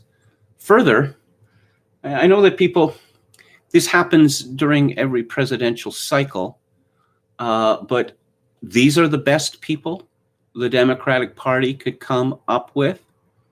Well, no, see, it's not as if there was some sort of search. You know, when a company, when a movie, oh, they need a 5-year-old boy. So, you know, look at the search for Danny in The Shining, or hundreds of thousands of children were interviewed. That's not how politics works. The people who rule over us are self-selected. It's that simple. And what kind of a person believes himself, in the absence of any evidence, to be the person who should be given the power to lead us all around by the nose? Well, not very pleasant people, for the most part, and increasingly not very competent people either. Governor Cuomo has made an absolute hash of the situation with regard to COVID-19 in New York City. But instead, he blames Orange Bad Man, or he's written a book about the leadership lessons. He's saying all these things which have nothing to do with the actual situation, the real world of space and time. No, he is merely letting us know of his good intentions, also of the bad intentions of anyone who disagrees with him. So, more on the Machiavellians tomorrow. I'm going to go back to the chat here before we move on to Theater Thursday. Oh, yeah. Someone made a suggestion that I should open up this live stream culturally, add another culture bit, another culture segment on a weekly basis, which I'm going to do starting Monday. We have the alliteration, so it'll be Music Monday. I will be talking for half an hour every Monday on a musical subject of my choosing. I'll sort of mix it up between so-called serious or classical music and popular music. I'm not an expert in the technical side of music, so I would prefer to speak about historical and sociological import instead. Okay, let's take a look at the chat. Okay. Tom Anderson says populism isn't going anywhere so long as the conditions that create it continue to worsen. Yes, what Turchin calls the immiseration of society. That I don't think, Tulsi Gabbard understands, but Joe Biden, Kamala Harris, the incoming class of Democrats in the House and the Senate, the rich are getting richer, and the poor, well, not so much the poor, but the middle class is getting poorer. The rich, the super rich, were already stupendously rich, and now they're rich on a scale which just seems unimaginable. And people know about this, and they are enraged. Oh, yeah, but populism is bad. Populism equals Trump, equals Nazis, equals the KKK, equals Auschwitz. They can keep this up. They can keep this argument up, but all they are doing is digging their own grave. And Burnham has much to say that is useful about elites that have outlived their uselessness. Anren says, which Sibelius symphony will Kevin choose first? I think I would probably consider Sibelius's work as a whole. My favorite of his symphonies is number 6. Classical music in movies. That is a vast subject. I suppose classical music in cartoons is small enough to be doable. Josh Randall disavows they'll never offer the best person, only the most compromised person. He who shall play ball. Ron Unz has certainly suggested this. When one looks at Denny Hastert, this fellow was compromised homosexually with high school students from the very beginning, and then he rose to be minority leader of the House. He didn't seem to be a particularly bright fellow, and Unz suggests, and I tend to agree, that he was chosen because he was biddable, and he was biddable because he was compromised. Alex Cox, the director of Repo Man, Sid and Nancy, and other fine works, examined this question of, to put it bluntly, and I apologize for the profanity, why are so many people in Hollywood fucked up? Alex Cox suggests that people who are susceptible to drugs, alcohol, sex, are chosen deliberately by Hollywood because their passions forge their fetters, as Edmund Burke would have said. And I tend to think that this is true. when one looks at, I mean, Hollywood has always been full of broken people, but now it seems to be almost exclusively broken people. There's always been a lot of homosexuals in Hollywood, but now increasingly homosexuality seems to be the norm in Hollywood. And I don't think that that is by accident. Okay, let's move on now to Theater Thursday. And our film today is from 1972. It is by the Soviet director Andrei Tarkovsky. And first, a bit about him. He lived from 1932 to 1986. His films, Ivan's Childhood, Andrei Rublev, Solaris, which we're going to discuss, Mirror, and Stalker. He left the Soviet Union in 1979 for the West, and his final two films were made there, Nostalgia and The Sacrifice. Tarkovsky was an Orthodox Christian, which obviously led to serious problems with the state, and particularly with Solaris, because of the obvious religious symbolism in the film. Solaris is based on a 1961 novel by the Polish writer Stanislaw Lem. And it has been filmed. It was filmed for Russian television, and then came Tarkovsky's version. Steven Soderbergh made a version in 2002, which Lem hated even more than he hated Tarkovsky's version, because as far as Lem could see it, that Soderbergh's version was about the problems of having sexual intercourse in space, which Lem did not consider to be a particularly interesting question.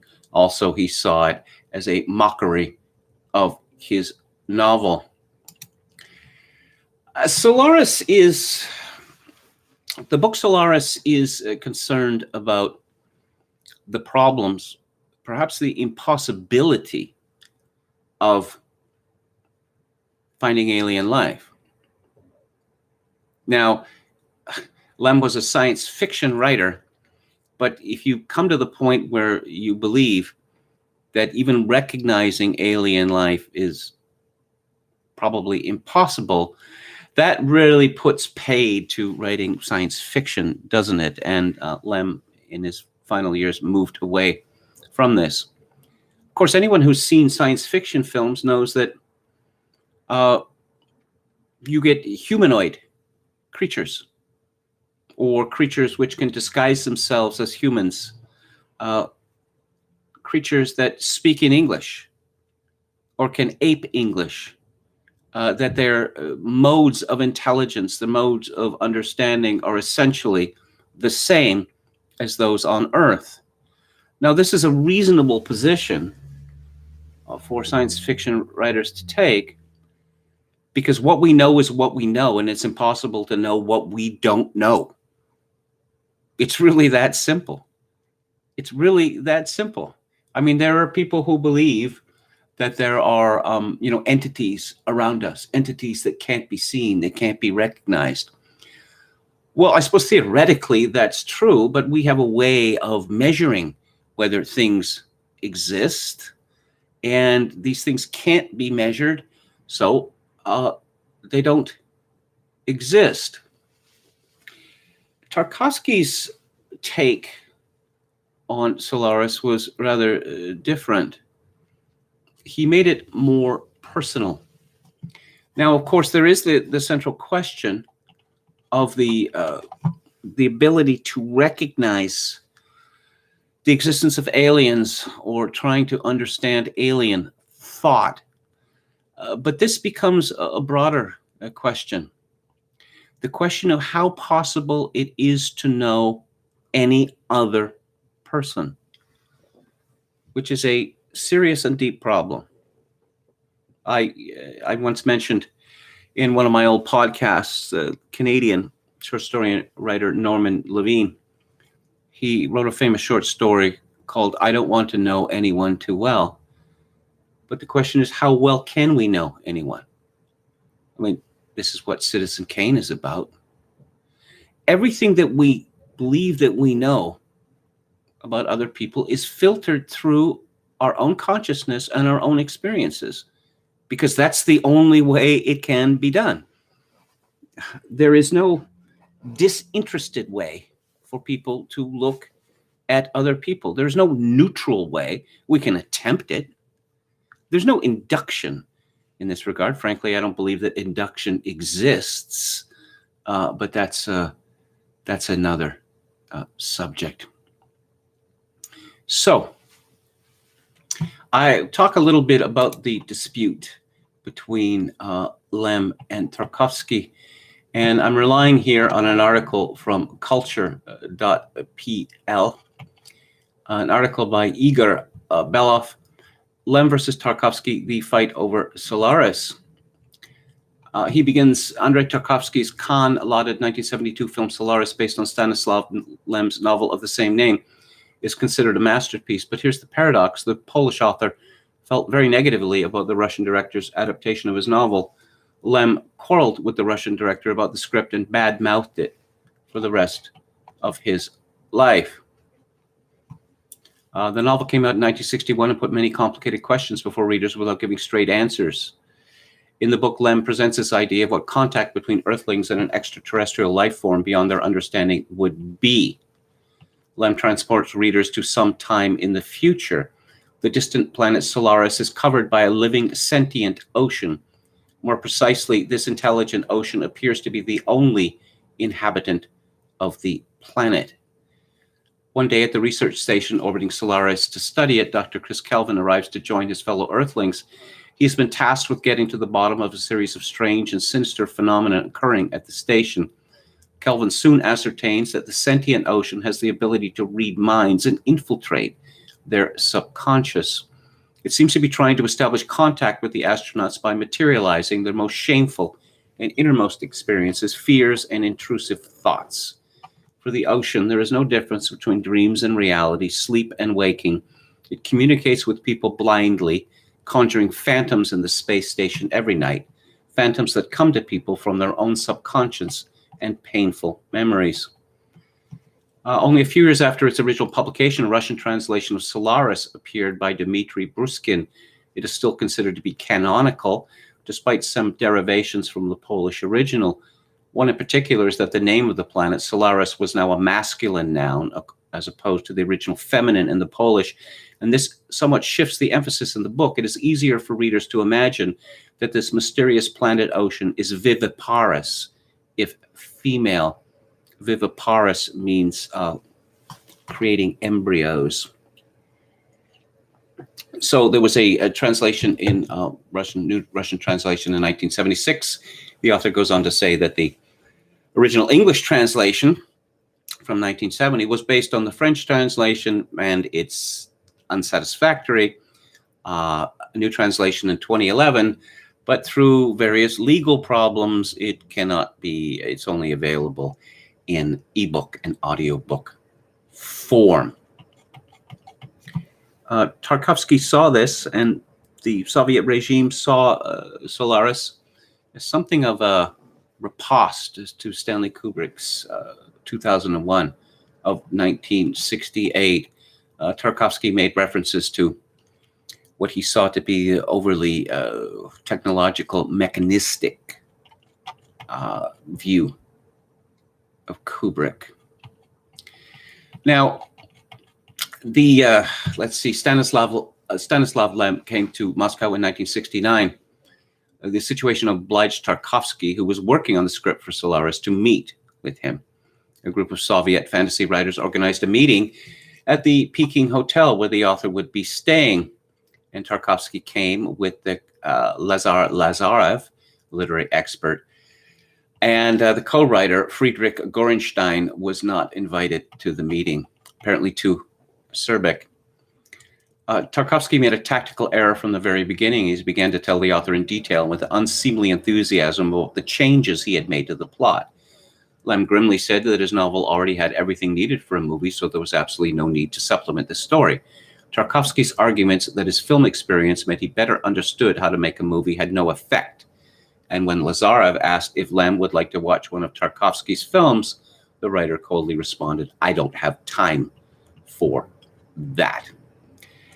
So Lem took the position that he wasn't going to authorize a movie based on his novel unless it was done his way and without changes. Eventually, he gave up and said, "Do what you want, make the movie." 10 years after the release of Tarkovsky's film, which Lem still had never fully watched, the author finally spoke up about his principal objections to the films. According to Lem, Tarkovsky hadn't made Solaris, but rather Crime and Punishment. After all, in the film, this foul Calvin drives Harry to suicide and is tormented by remorse, which is strengthened further by her sudden reappearance, as well as the strange and incomprehensible circumstances that accompany it. The phenomenon of her subsequent appearance was, for me, the embodiment of a concept which could be derived almost from Kant himself. After all, it is the Ding an sich, the unknowable thing in itself, the other side you can never cross to. Yet in my prose, all of this was manifested and orchestrated completely differently. Well, you see a similar dispute between Stephen King and Stanley Kubrick over The Shining, that Kubrick concentrated on the parts of the book that he thought were interesting and filmable, as opposed to the parts of the book that he thought were unfilmable, or more to the point, boring, such as the author's alcoholism. Clearly, Tarkovsky was completely uninterested in solaristics and the sentient ocean, both much expanded upon in the original book. Instead, he was concerned about the problem of ethical and moral imperatives, and that is what he made his movie about. Now, let's get to the movie specifically. The movie is set sometime in the future. We're not told when. And movies of this sort assume advances in technology, which enable man to travel vast differences much faster than would be possible now. Whether such advances in technology are possible, well, maybe not. Space travel is no faster now than it was in the 1960s. But of course, it's not possible to travel to faraway planets without vastly increased propulsion systems. So this sort of thing is taken for granted. I should mention that there is little music in this film. And what music exists is a chorale by Johann Sebastian Bach, which appears in several forms, and it's worked on by Eduard Artemyev, and there is sort of a kind of electronic music, sort of approximating musique concrète. As you know, I am highly critical of overuse of music in films. For me, I have no problem with a film that has no music in it whatsoever. But there's a nice balance reached here. So the movie Solaris, it starts on Earth, and we are taken to a place in the countryside, a Dhaka, perhaps, a leading scientist. And Solaris is said to be a slow movie. Yeah, it is a slow movie. There are certain impressions that Tarkovsky wants to make on the viewer. He wants to make impressions of place. He wants to make impressions of beauty. When we see all the paintings by Bruegel the Elder, he is clearly seeking to make artistic impressions, historical artistic impressions on us. If you're going to watch this film, I would recommend seeing it in a theater, but theaters don't exist anymore. You should watch this film on a big screen TV. you should also watch it without any kind of distractions, because this is one of the most immersive films ever made. Now, it's perfectly acceptable to fall into reveries watching this film. I know many people have. And then they snap out of it at some point. I think that this may well have been what Tarkovsky was aiming for, because this is not particularly a plot-driven film. It's a film which seeks to ask questions, and it seeks to expand understanding of our own position in the world. So a group of men have been assembled to discuss a project, the Solaris project, which has been not a success. It's on the verge of failure, and we are introduced to scientist Chris Kelvin, who is very skeptical about the whole project. And we see him in his milieu. We see his children. We see the countryside of Russia with its flora and its fauna. And we are introduced to this, very, very gradually, very, very slowly, in an attempt to get us to understand what it is like to live in such a place, to have such a place as your home. It's not like a signifier.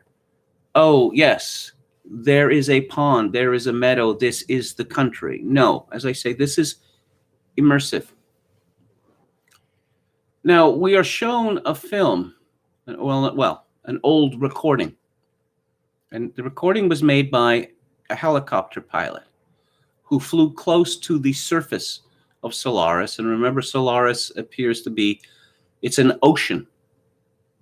The whole planet is an ocean. And when the helicopter pilot gets close, he maintained at the time, and he was the person who came closest to this planet, that he saw a grotesque humanoid form appearing of an actual person. Now, this, what he saw, or at least what he said of what he saw, causes shock and consternation. The idea that a planet itself could create such forms, apparently in response to stimuli from visitors. Well, there's nothing in nature that we know that would support such a belief, and it is not. His report is not accepted by the people running the project. And the helicopter pilot, much aged, is here at this conference over the fate of Solaris. He maintains forcefully that, yes, he did see this. It was real.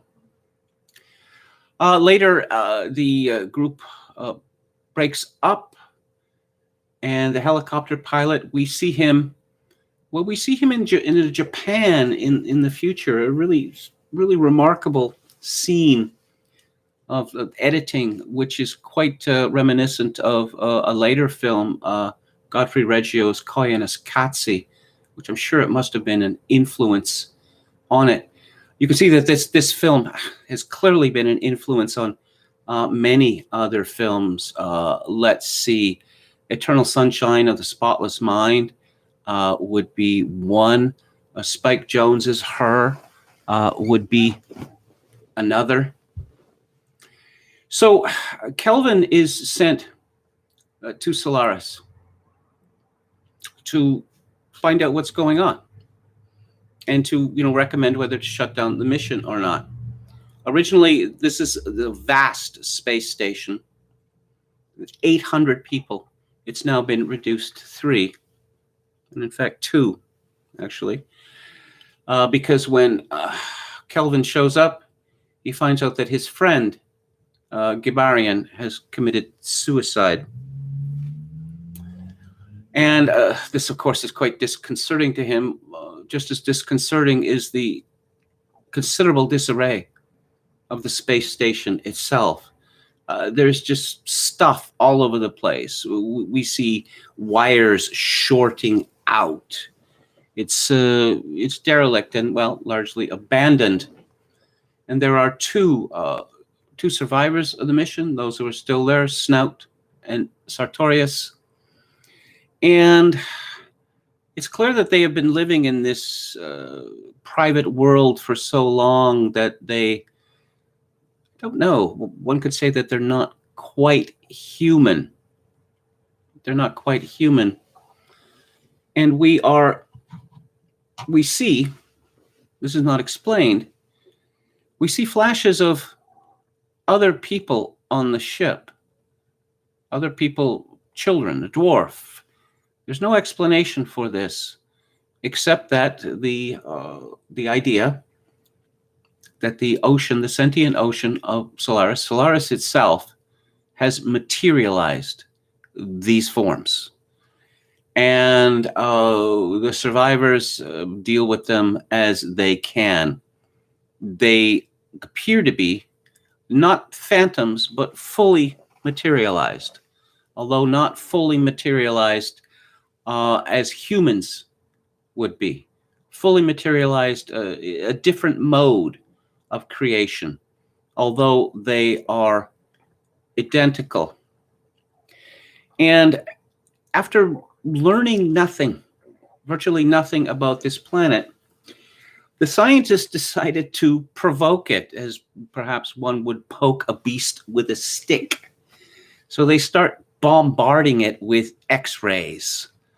And at that point, having interfered in Solaris starts interfering in their life and starts reading them and creating creatures based on, well, their nightmares, as it were.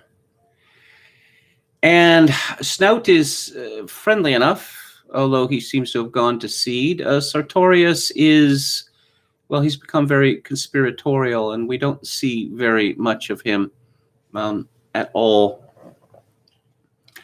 Kelvin is shocked when his dead wife reappears, Hari. And why is she dead? Because she committed suicide. Why did she commit suicide? Well, I guess we learn why she committed suicide, because here his wife is back. She's a desperately clingy woman. And she is frightened, terrified, whenever her husband even leaves the room to go to another part of a ship. And it's clear that Kelvin feels that the suicide is his own fault. And again, I refer to Eternal Sunshine of the Spotless Mind. We're going to go through endless reiterations of the story of Kelvin and his wife, Hari, because Kelvin determines that he is not going to make the mistakes that he believed he made the first time around with his wife.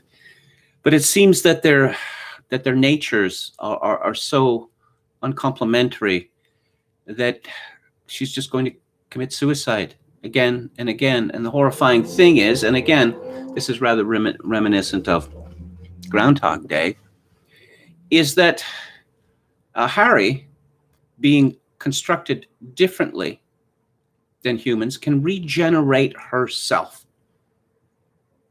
She kills herself. She injures herself horribly, tearing apart a metal door. She injures herself, kills herself, drinking liquid oxygen, but continues to regenerate, thus further plunging Kelvin into depression. And this is and worse. Gabarian says in this message that it wasn't depression why he killed himself. It was just the belief in the pointlessness of this. You know, that, Nietzsche said that if you stand by the river, eventually the body of your enemy will float by. Well, in this movie, it's just as if your mistakes in life, all your sadness is paraded in front of you without end, endless generations of it. So there is a plan that Sartorius has to take even more radical measures against Solaris, in the hope that, I don't know, this deadlock between the planet and the space station can be ended. Watching this movie, I mean, you could say that it has a very strong environmental movie message for this reason, that when, a place is colonized, it begins to take on the aspects of the colonizers. The city that I live in, which is in the dark rainforest, it's full of Edwardian houses from over 100 years ago, and it's full of trees, deciduous trees that are not native to the area. Similarly, when people move to other countries, they begin to take on the attributes of the people whom they have joined. That there is a, to and fro, a synthesis that is always going on. And so in Solaris, the Russians, or this is true of any space mission, are attempting to impose themselves, their civilization, on some other civilization, obviously in the belief that their own civilization is superior. Now, I suppose the most typical example, of the best known example of this, is Star Trek, which I have described as the great society in space. Oh, yes, it's a global mission, but there's an American in charge, right? And he knows about right and wrong, and this is going to be taken throughout the galaxy. Well, I mean, how would that even be possible? Everything that we know about morality is Earth-based. The possibility of morality on other planets is, well, it's literally unthinkable, because conditions would be so different there that how would you even begin to understand the question of morality? As to the question of the ethics, I suppose, of dealing with other people, we see that Kelvin is plunged into a terrible situation by the actions of his wife, his reanimated wife, who was, a perfect copy. There's no distinction to be made. And of course, this brings up the questions about robotics. I was in an episode of the show Silicon Valley. There was a head, a female head, that was created, and it had blinking eyes and a face that could make expressions, but it didn't even have hair, just a face and eyes.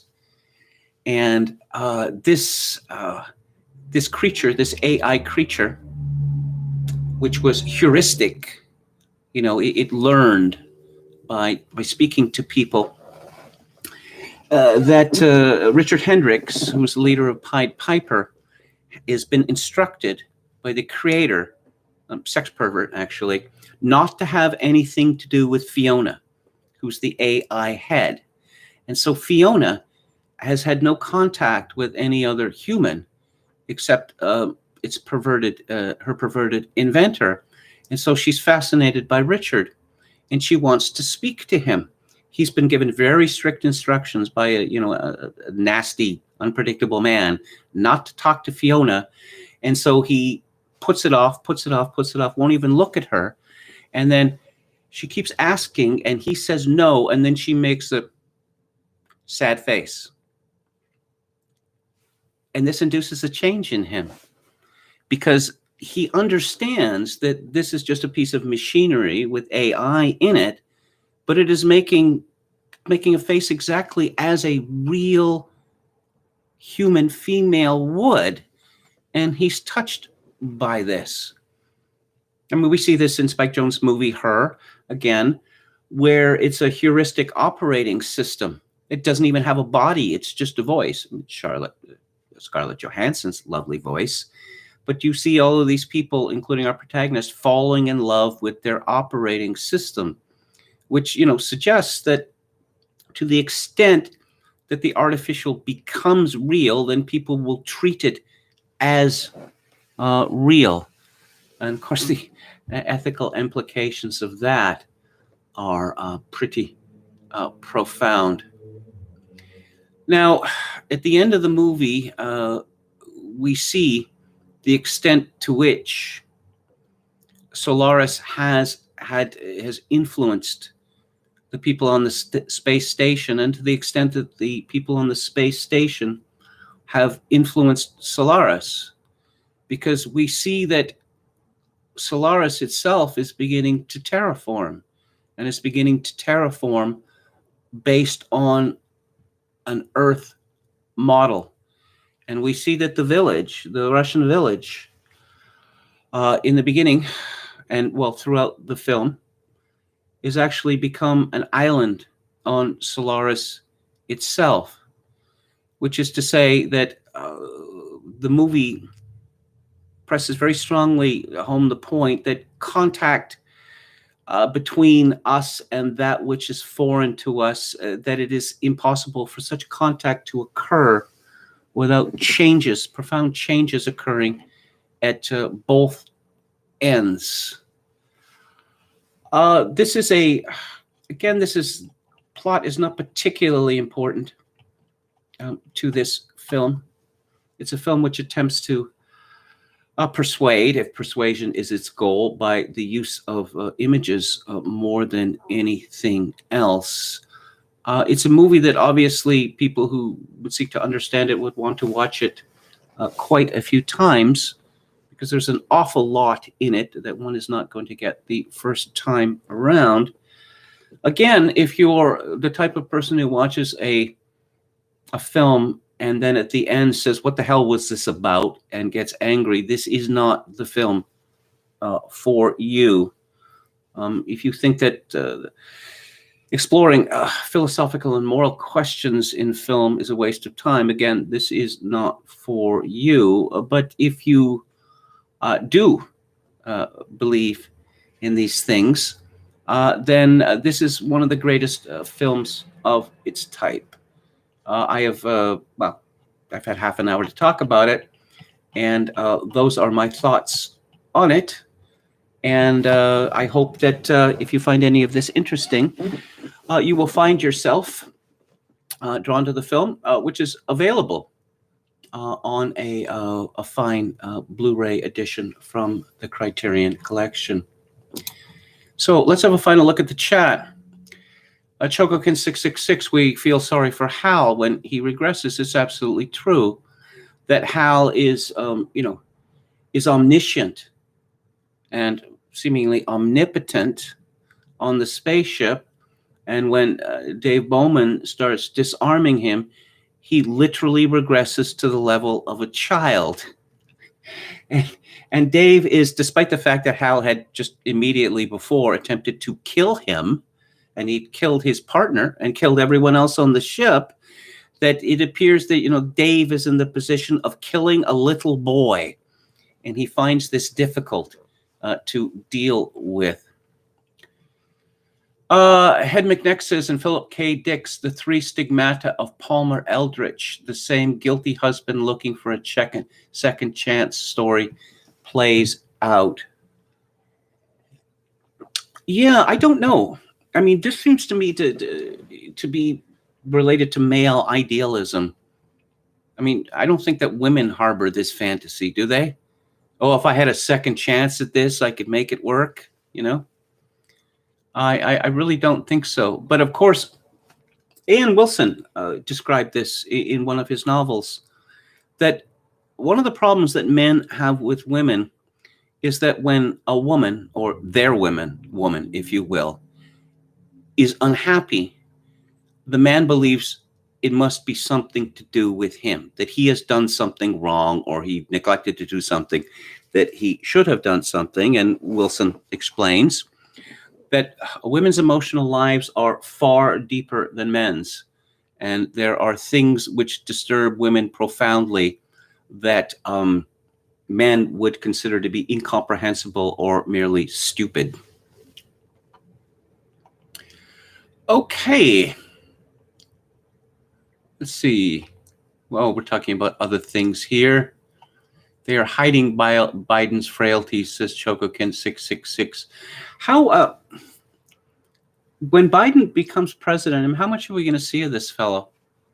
I get the feeling we're not going to see very much of him at all, for obvious reasons. But of course, this is going to lead to speculation that, he's non-compos mentis or so physically frail that, they don't want him, walking anywhere because of, the fear that he's going to fall down or that his, bones are just going to disintegrate. And so people are going to be talking about this. But of course, the media is going to say, well, you see, after 4 years of Trump being everywhere, speaking on everything, it's really kind of relaxing and a nice change and more presidential to have an invisible president. Mark my words, that's what we're going to hear. Anyway, that is the show for tonight. And coming up on Theater Thursday next week, a very funny and unusual and bittersweek film from 1998, directed by Jake Kasdan, called Zero Effect, starring Bill Pullman. A week after that, The Archers, 1944 film, A Canterbury Tale, which is set in Canterbury. A week after that, Fritz Lang's 1931 classic M. And a week after that, Don Siegel's 1973, I suppose you could call it a neo-noir, Charlie Varick. And on the book club tomorrow, I'm going to be discussing Hermione Lee's biography of Tom Stoppard. A week after that, collected poetry by Roy Campbell. A week after that, Jim Bouton's hilarious and scandalous memoir, being a professional baseball player, Ball 4. A week after that, Glenn Kenny's book about Martin Scorsese's Goodfellas, Made Men. And a week after that, Nick Kent's Apathy for the Devil. I'll be back on the air tomorrow at 4 p.m. Pacific, 7 p.m. Eastern. If you like the show or any part of it, I would greatly appreciate it if you would click on the like button and subscribe to my YouTube channel if you have not done so already. If you would like to make a donation to this live stream, which would really, really help at this point in my life, my PayPal account is linked to Kevin_Grace@hotmail.com. Once again, Kevin_Grace@hotmail.com.